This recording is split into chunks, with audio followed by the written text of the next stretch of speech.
വലൈക്കും വറഹ്മത്തുള്ളാഹി വബറകാതുഹു. അൽഹംദുലില്ലാഹി റബ്ബിൽ ആലമീൻ വസ്സലാത്തു വസ്സലാമു അലാ അഷ്റഫിൽ മുർസലീൻ വഅലാ ആലിഹി വസ്വഹ്ബിഹി അജ്മഈൻ. സ്നേഹമുള്ളവരെ, നമ്മുടെ മക്കൾ ഇന്ന് കൂടുതൽ സമയം മൊബൈലിലൂടെയാണ്. മൊബൈലിൻ്റെ അടിമകളായി നമ്മുടെ മക്കൾ മാറിയിരിക്കുകയാണ്. ഇതിന്നൊരു രക്ഷ വളരെ അത്യാവശ്യമാണ്.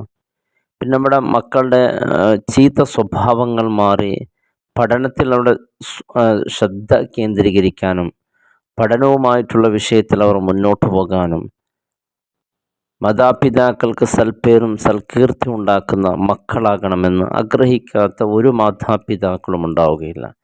നമ്മുടെ മക്കൾ സ്വാലിഹീങ്ങളാകാൻ വേണ്ടി പണ്ഡിതന്മാർ പഠിപ്പിച്ച ചില കാര്യങ്ങളെക്കുറിച്ചാണ് ഇന്ന് നാം ചർച്ച ചെയ്യുന്നത്.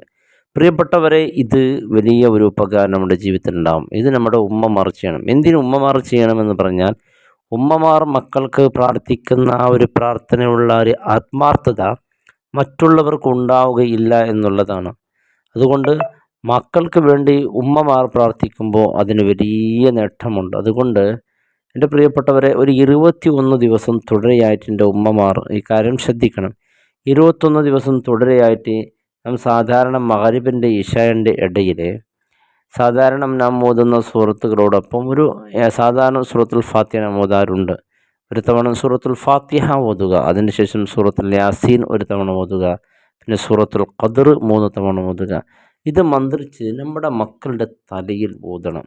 ഇത് നിരന്തരമായി 21 ദിവസം തുടരെയായി ഓതണം.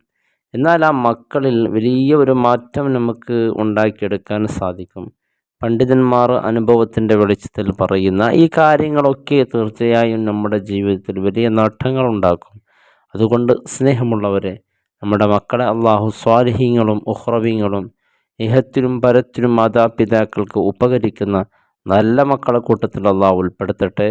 ഇൻഷാ അള്ളാഹ് ഇശാ മഗ്‌രിബിൻ്റെ ഒരു സമയം നാം ഇതിനു വേണ്ടി കണ്ടെത്തുകയാണെങ്കിൽ അള്ളാഹു നമ്മുടെ മക്കളെ നമുക്കൊരു സമ്മാനമായി നൽകും. അള്ളാഹു നമ്മുടെ മക്കളെ സ്വാലിഹീങ്ങളിൽ പെടുത്തട്ടെ. അസ്സലാമു അലൈക്കും വറഹ്മത്തുള്ളാഹി വബറകാതുഹു.